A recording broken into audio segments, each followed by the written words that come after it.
अऊज़ु बिल्लाहि मिनश शैतानिर रजीम बिस्मिल्लाहिर रहमानिर रहीम। हज़रत मूसा की पुरसुकून रहलत। हज़रत मूसा अलैहिस्सलाम की उम्र के 240 साल गुज़र चुके तो हज़रत इज़राइल उनके पास आए और कहा, एक कलीम खुदा आप पर सलाम।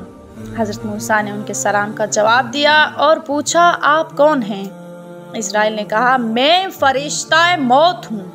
मूसा ने कहा, आप यहाँ पर किस लिए आए हैं? इज़राइल ने कहा, इसलिए आया हूँ कि आपकी रूह कब्ज़ कर लूँ। मूसा ने कहा, मेरी रूह मेरे बदन के किस हिस्से से निकालेंगे? इज़राइल ने कहा, आपके मुंह से। मूसा ने कहा, मुंह से क्यों, जबकि मैंने इस मुंह के साथ खुदा से गुफ्तगू की है। इज़राइल ने कहा, आपके हाथों से। मूसा ने कहा, हाथों से क्यों? क्योंकि मैंने तो तौरात इन्हीं हाथों से ली है। इज़राइल ने कहा, आपके पाँव से आपकी रूह कब्ज़ करूँगा। मूसा ने कहा, पाँव से क्यों? इन पाँव के साथ चलकर तो मैं मराजात के लिए कोहे तूर पर जाता हूँ। इज़राइल ने कहा, आपकी आँखों से आपकी रूह कब्ज़ करूँगा। मूसा ने कहा, आँखों से किस लिए? इन आँखों से तो मैं हमेशा उम्मीद परवरदिगार करता हूँ। इज़राइल ने कहा, मैं आपके कानों से आपकी रूह निकालूंगा। मूसा ने कहा, कानों से किस लिए? इन कानों से तो मैंने खुदा की गुफ्तगू समाअत की है। अल्लाह ताला ने हज़रत इज़राइल पर वही नाजिल फरमाई कि ए इज़राइल, रूह मूसा उस वक्त तक कब्ज़ न करो जब तक वो खुद न चाहें। हज़रत इज़राइल वहाँ से चले गए। उसके बाद हज़रत मूसा अलैहिस्सलाम साल तक ज़िंदा रहे। उन्होंने एक दिन जनाब यूशा बिन नून को तलब किया और उन्हें कुछ वसीयतें फरमाईं। उसके बाद तन्हा कोहे तूर की तरफ रवाना हो गए और आपने एक शख्स को देखा जो कब्र खोदने में लगा हुआ था। उसके करीब जाकर कहा, क्या तुम चाहते हो कि मैं तुम्हारी मदद करूं? उसने कहा, हाँ।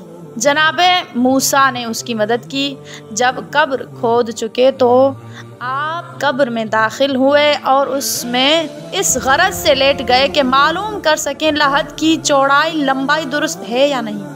उसी वक्त अल्लाह ताला ने उनकी आँखों के सामने पर्दा उठा दिया।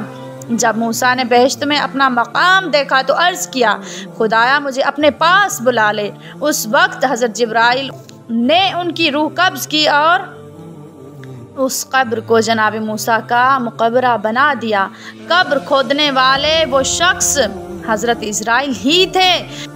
उस वक्त मनादी हक ने आसमान पर बावाज़ बुलंद कहा, मूसा कलीमुल्लाह फौत हो गए, कौन है जो नहीं मरेगा?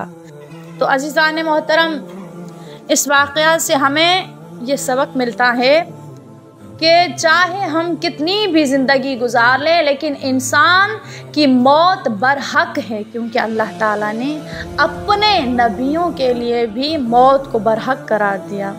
अल्लाह ताला हम सब को तौफीक दे कि हम इस ज़िंदगी में अपने परवरदिगार को राज़ी कर सकें, और जब हमारी मौत आ जाए तो वो मौत अल्लाह की तरफ से पुरसुकून मौत हो हमारी।